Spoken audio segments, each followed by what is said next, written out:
What I'm doing this morning is turning my compost pile for the first time, and I thought I'd bring you guys along with me. So all we have here is grass clippings, leaves, yarrow, dandelion, and of course my organic alfalfa pellets. We just want this stuff to be effective and to do the job that it's supposed to do in the garden. And that's to provide our plants with the nutrients that it needs without having to add all the store-bought material and save on a couple of dollars while we're trying to do our garden. Now I'm gonna bring you in a little closer and just let you see we have life going all through this, and that's what we want. And you can still see some of the remnants in there, but this stuff is good enough to use in the garden. And it's only been out here for maybe 8 months. I started another pile. So you see over here, and that's gonna be started the compost for this year. I got a couple of more bags of that I'm gonna be bringing back. And that's what's gonna start this pile again this year. But as you start sifting through it, you start to see the life. And now that it's cooled down, the worms will start to move in. And that's when you know your compost is really being effective. The earthworms are not gonna go where there's no food. I'll take this stuff and I'll put it in the planting hole of all my plants, and I'll top dress around each plant. And that's gonna be enough to take these plants through because my soil has been conditioned with this every year. There's another worm there. So as you keep sifting through this, you're gonna find the worms in there.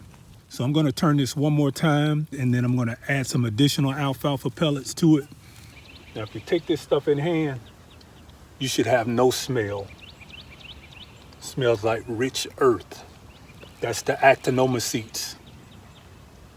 As we're sifting through, those earthworms in there, that's your worm castings. So what we're gonna do is we're gonna turn this pile, and we're gonna add in some more of our organic alfalfa pellets.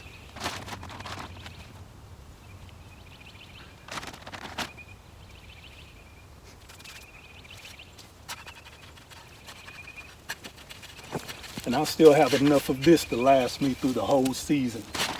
You don't have to fill your entire raised bed up with this. This is just top dressing.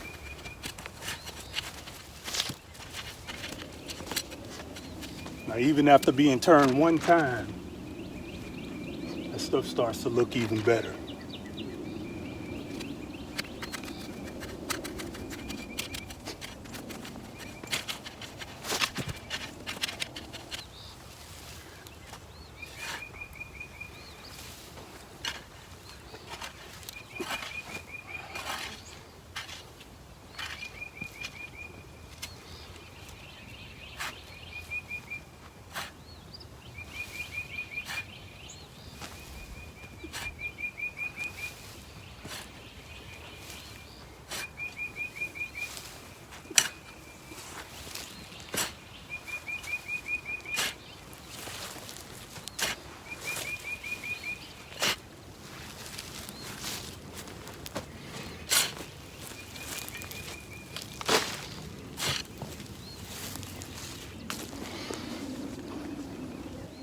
Now, even after being turned one time, that stuff starts to look even better.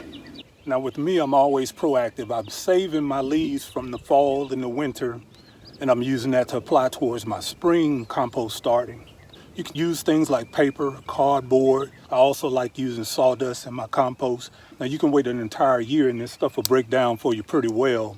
But we also can do compost in 18 days, and that's with the Berkeley 18-day composting method. I'm gonna be showing you how to do that. Oh man, I'm smelling that.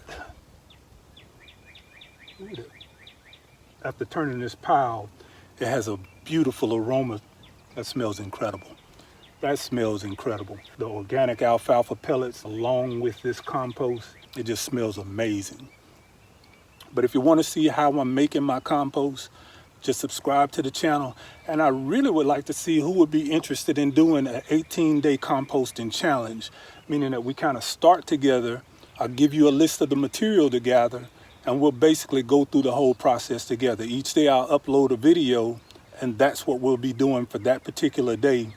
And then you just follow along with me. And at the end of those 18 days, we have some beautiful usable compost to put into our gardens, and we all gonna be growing out the box.